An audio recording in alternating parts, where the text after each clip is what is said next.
네, 8개월 만에 곽종근 전 사령관을 다시 만난 윤석열 전 대통령은 자신이 직접 질문을 던지기도 했습니다. 곽 전 사령관은 대통령에게 질서 유지란 말은 들어본 적이 없다면서 맞받았는데 국회의원을 끌어내란 지시를 어떻게 잊을 수 있겠냐고 말하면서는 울컥하기도 했습니다. 이어서 여도현 기자입니다. 곽종근 전 특수전사령관은 윤석열 전 대통령과의 만남이 그 전과 다르다고 느낀 건 지난해 10월 1일 국군의 날부터였다고 말했습니다. 때문에 시국의 어려움, 운영의 어려움 이런 거에 대한 여러 사항을 얘기하고 토로하고 그런 부분.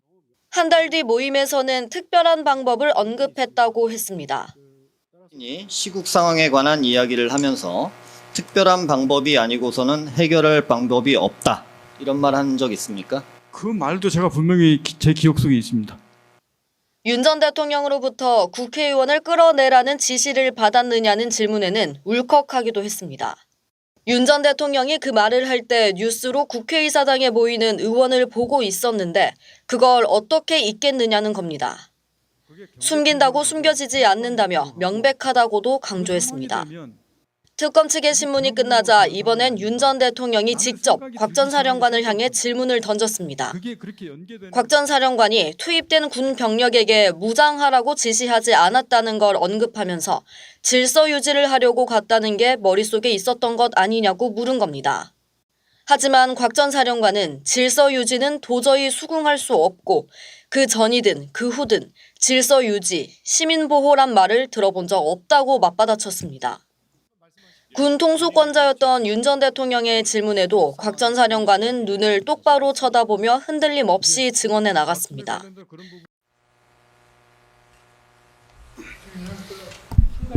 예, 다른 변호사님 누구? 예. 피고인이 직접 물어보신다고요? 아니, 김홍일 변호사님의 그 질문에 대해서 조금 보충을 하면은 이게 국회라는 데가 어마어마하게 넓은 데고 본관도 7층 지하 1층에 엄청 큽니다. 또 의원회관은 의원 300명에 마이크 조금만 가까이 좀 써주십시오. 의원 300명에 보좌관 직원까지 하면은 수천 명이 쓰는 데고 당시는 국회 회기 중이었는데 확보의 목적을 알아야 투입하는 그 병력이 규모가 나오는 것이고 예를 들어서 장관이 처음에는 그 특전사가 그 계엄 해제될 때까지는 경로에 도착한 사람이 한 100명 정도밖에 안 됐어요. 나중에 끝물에 이제 좀 들어왔지. 그러면은 그 인원 가지고 그래서 의원회관 쪽은 아예 포기를 했던 것 같고 마당에 한 70몇 명, 그 다음에 본관 건물 안으로 한 10몇 명이 이렇게 들어갔는데 그 상황을 지휘를 하려고 그러면은 그 확보라고 하는 거는 전시라든가 어떤 상황에서도 군이 어떤 지점을 장악을 한 다음에 거기서 민간인 통제를 불허하고 관계자만 출입시킨다든가 어떤 목적을 가지고 확보를 하는 건데 그런 게 없이 했다는 게 그러면 병력 규모도 나와야 되고 그리고 의원회관 가보셨죠? 어마어마하게 크지 않습니까? 예. 수천 명이 근무하는 데거든요. 그리고 아무리 사람들이 퇴근했을 거라고 많이 생각을 해도 회기 중이고 그리고 평일날 밤에 의원회관이라는 데가 그렇게 불 꺼져 있는 데가 아닌데 그런 거는 생각 못 하셨어요? 네? 장관한테 이렇게 안 물어보셨나? 그때 당시 제가 오늘 검사님 질문할 때 아마 그때 당시에 제가 인식을 한번 말씀을 드렸었는데 저희가 출동해서 확보하라고 갔을 때 당시에 제 인식은 저희들이 가면 정말로 건물 있고 일부 사람들 그 근무 쓰는 사람 빼고는 없을 거라고 생각을 하고 갔습니다. 그때까지. 아니 아까 그 얘기는 하셨고요. 예. 근데 지금 장관한테 그 지시는 받았죠. 실탄 장병들한테 개인 휴대 시키지 말아라. 그 지시는 받았죠. 장관한테. 그날 말입니까? 네. 김종인 장관이 그렇게 얘기를 했답니까? 아니 그러면 그냥 스스로 실무장 시키지 말라고 밑에 지시한 겁니까? 실탄 문제는 그날이 아니고 그 전에 한번 대화할 때 그런 실탄 그러니까 문제 이긴 적이 장관이 있었습니다. 어쨌든 우리 사령관님한테 그 실무장을 하지 말고 가라고 지시는 한 거 아니겠어요? 그날 지시 받지는 않았습니다. 아니 어쨌든 그러면 그런 지시가 없었는데 장관은 아무 얘기 안 했는데 우리 사령관님이 스스로 생각해서 실무장을 안 시킨 겁니까? 이게 실탄을 개인에 주지 말라는 거는 제가 시켰습니다. 그러니까 장관 지시 없이 예, 개인에 주지 말라는 건 제가 시켰고 그러면 실탄 주대 문제하고 공포탄 주대만 네. 논의하는 과정은 아마 있었던 알겠습니다. 것 같습니다. 그러면은 스스로 그러면 실무장을 시키지 말라고 그랬다고 하면은 그러면 그 확보라고 하는 게 결국은 어떤 그 공공의 질서 유지라는 거 위해서 어떤 민간이라든가 이런데 억압적이거나 이런 거 안 하고 질서 유지하러 그냥 들어갔다는 게 머릿속에 있는 거네. 거점 확보라고 하는 게. 그거는 말씀하시는 질서 유지는 도저히 제가 수긍할 수 없고 그거는 그 전이 됐든 중이 됐든 질서 유지 시민 보호라는 말은 자체는 들어본 적이 없고 아니, 여기서 물어봤기 때문에 네. 제가 뭐 아주 상식적인 건데요. 그 어쨌든 네, 마이크 장관- 좀 가까이 대고 말씀해 네, 주십시오. 장관으로부터 뭐 12월 초든 뭐 그 전이든 어떤 비상계엄을 할 수 있다는 어떤 그 암시를 받고 또 병력 이동은 계엄 선포 후에 딱 지시하면 그때 움직이더라도 어떠한 임무를 이제 받은 것으로 이제 말씀을 하셨지 않습니까? 예. 그러면 우리 사령관님 머릿속에는 이제 우리 역사상 뭐 많은 계엄들이 있었지 않습니까? 그러니까 어떤 계엄으로 생각을 했고 또 국방장관, 계엄의 주무부서인 국방장관으로부터 어떤 계엄에 대한 얘기를 듣고 어떠한 임무, 거점 이런 거를 이제 지시를 받았다면은 그 장관한테 여기 지금 계엄에 투입되는 분의 그 규모가 어느 정도 되며 이게 어떤 계엄이냐 이런 거 한번 물어보신 적 있으세요? 궁금할 것 같은데 내가. 왜냐하면 특전사령관으로서 장관으로부터 제가 이제 우리 사령관이 입장이라면은 장관으로부터 그런 얘기를 듣고 또 뭐 장관 뭐 대계도 갖고 연락도 받고 뭐 이렇게 해서 그 장관으로부터 이제 상당히 그 친근감 있는 그 원래 특전사하고 수방사는 또 대통령 경호부대이기도 하지 않습니까? 그러고 경호처장을 또 2년 반씩이나 했고 그러면은 이제 상당히 가까운 사이일 텐데 그렇게 해서 어떤 계엄에 대한 암시를 받고 또 거기에 대한 이 상황이 계엄 선포라는 상황이 발생했을 때 우리 박사령관께서 해야 될 그 어떤 임무 내지 조치에 대해서도 미리 얘기를 들었다면 장관한테 이게 어떤 계엄이고 규모가 어느 정도 군이 투입이 되며 뭐 이게 정말 확 없는 겁니까? 아니면 이게 뭡니까?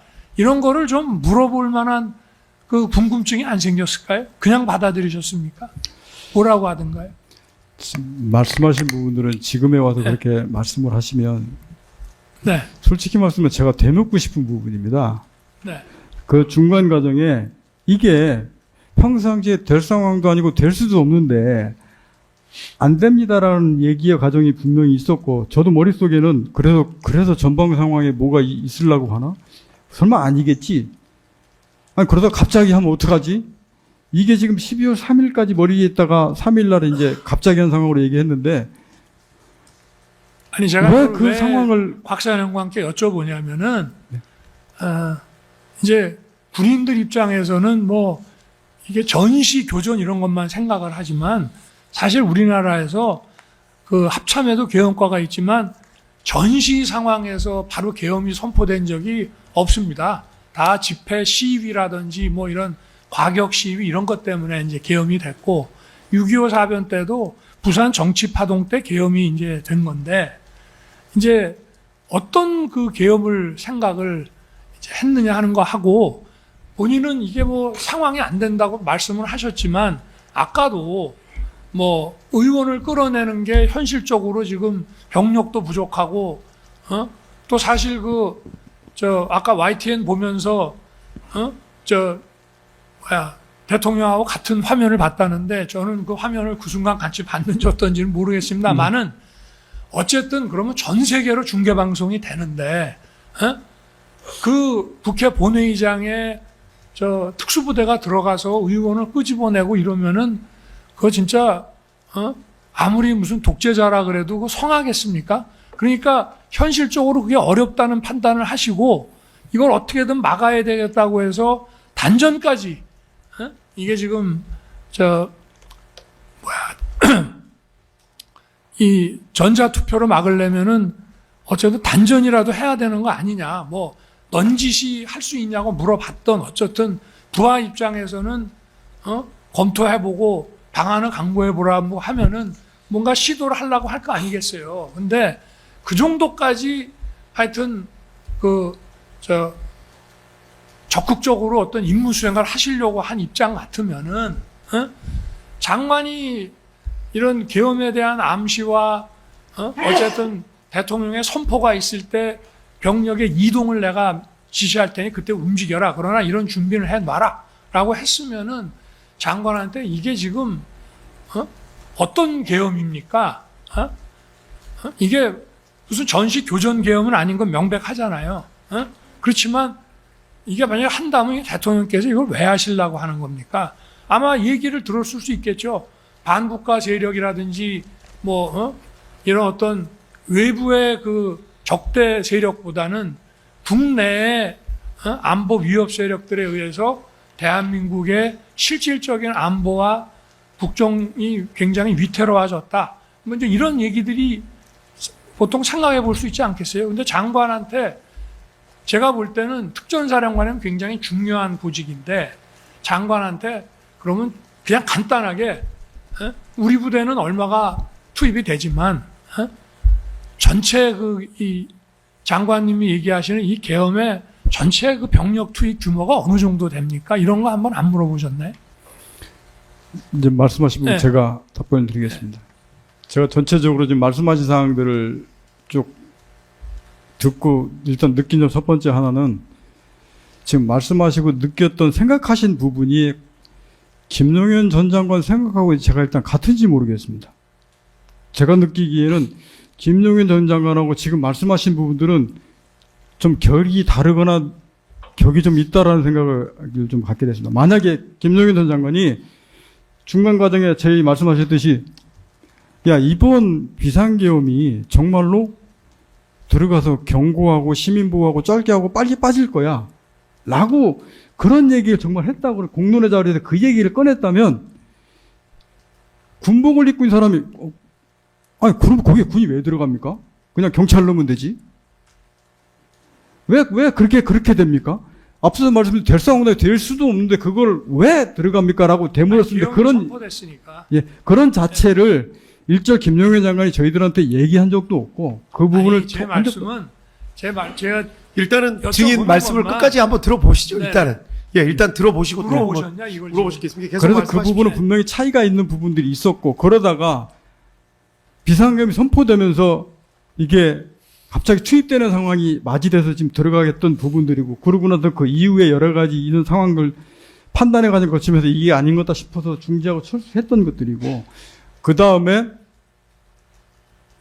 지금 두 번째 질문은 그 과정을 김용현 장관이 저하고 누구랑 얘기의 과정을 한 번도 거치거나 그거를 얘기를 안 해봤기 때문에 나타난 문제가 지금까지 똑바로 김용현 장관이 국회 몇 명 들어갔어. 아니, 모를 제 겁니다. 말씀은 지금 누누이 헌재 때부터 나와서 예. 그런 판단을 제가 구하는 게 아니고 지금 특전사령관 입장에서 장관으로부터 이제 이런 언질과 임무부여를 받았다고 한다면은 그런 거를 한번 난 나 같으면 궁금해서라도 딴 거는 모르겠어요. 그렇지만 전체 투입 규모는 어느 정도 됩니까? 라고 한번 물어봤을 것 같거든요. 이게 몇만 명 단위냐?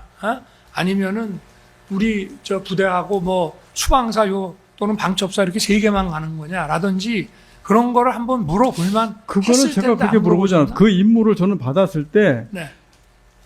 제가 통상 들어갈 때 그게 시간이 충분하고 했다 그러면 야 너 얼마큼 되냐? 그건 토론의 과정에서 나옵니다. 근데 그때 얘기는 그 임무를 했기 때문에 제가 구상으로 저도 제 참모들한테 그럴 얘기 일절 안 꺼냈다 그랬지 않습니까? 그러면 그 정도면 확보하면 그 정도면 한 대대 정도 제가 필요하겠구나. 이 정도로 제가 머릿속으로 인식을 했지 그 내용을 가지고 김종인 장관한테 이 정도면 되는데 얼마나 더 필요합니까? 이런 과정 자체를 안 했습니다. 정장 차림에 서류 봉투를 든 윤석열 전 대통령이 법정에 들어옵니다. 지난 7월 다시 구속된 이후 16번 연속 내란 재판에 불출석하다 4개월 만에 출석했습니다. 지규현 부장판사는 불출석에 따른 불이익을 경고하며 재판을 시작했습니다. 지금까지 불출석하신 불이익은 피고인이 부담하게 됩니다. 그러니까 반드시 출석을 해주십시오. 오늘 재판에는 계엄 선포 뒤 국회와 선거관리위원회에 특전사를 투입한 곽종근 전 특전사령관이 증인으로 나왔습니다. 윤 전 대통령이 국회의원을 끌어내란 지시를 했는지 여부는 내란죄 구성 요건인 국헌문란의 목적을 입증하기 위한 핵심 쟁점인 만큼 윤 전 대통령 입장에서 가장 불리한 증인으로 꼽힙니다. 지난 2월 탄핵 심판에서도 당시 대통령의 지시를 구체적으로 증언했습니다. 그건 대통령이 말씀하신 겁니다. 의결 정족수가 아직 채워지지 않은 것 같다. 빨리 국회 문을 부수고 들어가서 안에 있는 인원들을 밖으로 끄집어내라. 8개월여 만에 곽 전 사령관과 대면한 윤 전 대통령은 수시로 종이에 메모를 하고 변호인들에게 전달하는 등 증언 내용을 적극적으로 분석하고 대비하는 모습이었습니다. 윤 전 대통령 변호인단은 재판 중계를 의무화한 내란 특검법이 위헌이라고 주장했지만 특검 측은 중대한 역사적 사건에 따른 재판이어서 국민의 알 권리가 중요하다고 반박했습니다. 재판부는 국회 입법을 존중하겠다면서 윤 전 대통령 측의 중계 중단 요청을 받아들이지 않았습니다. JTBC 조혜연입니다. 곽종근 전 특수전사령관은 윤석열 전 대통령과의 만남이 그 전과 다르다고 느낀 건 지난해 10월 1일 국군의 날부터였다고 말했습니다. 때문에 시국의 어려움, 운영의 어려움 이런 거에 대한 애로사항을 얘기하고 토로하고 그런 부분. 한 달 뒤 모임에서는 특별한 방법을 언급했다고 했습니다. 시국 상황에 관한 이야기를 하면서 특별한 방법이 아니고서는 해결할 방법이 없다. 이런 말 한 적 있습니까? 그 말도 제가 분명히 제 기억 속에 있습니다. 윤 전 대통령으로부터 국회의원을 끌어내라는 지시를 받았느냐는 질문에는 울컥하기도 했습니다. 윤 전 대통령이 그 말을 할 때 뉴스로 국회의사당에 모이는 의원을 보고 있었는데 그걸 어떻게 잊겠느냐는 겁니다. 숨긴다고 숨겨지지 않는다며 명백하다고도 강조했습니다.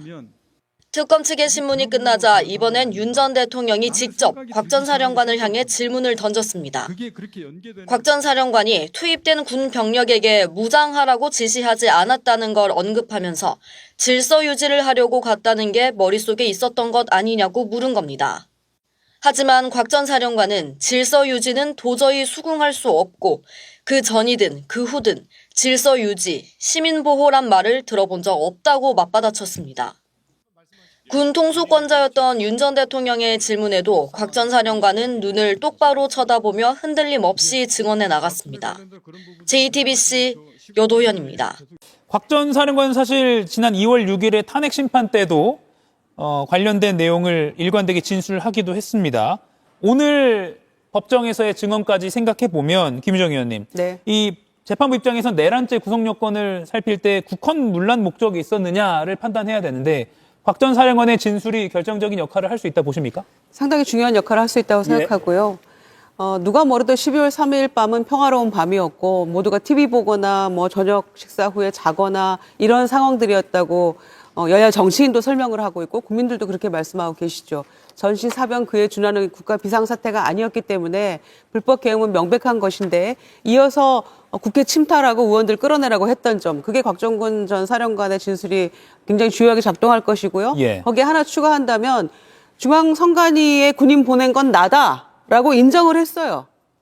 본인이 예. 헌재에서. 그 두 가지가 헌법기관 침탈이라는 측면에서 이건 분명히 내란죄 구성 요건에 해당이 되기 때문에 저는 그 한 축을 곽종근 전 사령관이 아주 넉넉하게 담당하고 있다고 생각합니다. 예, 정광재는 어떻게 보세요?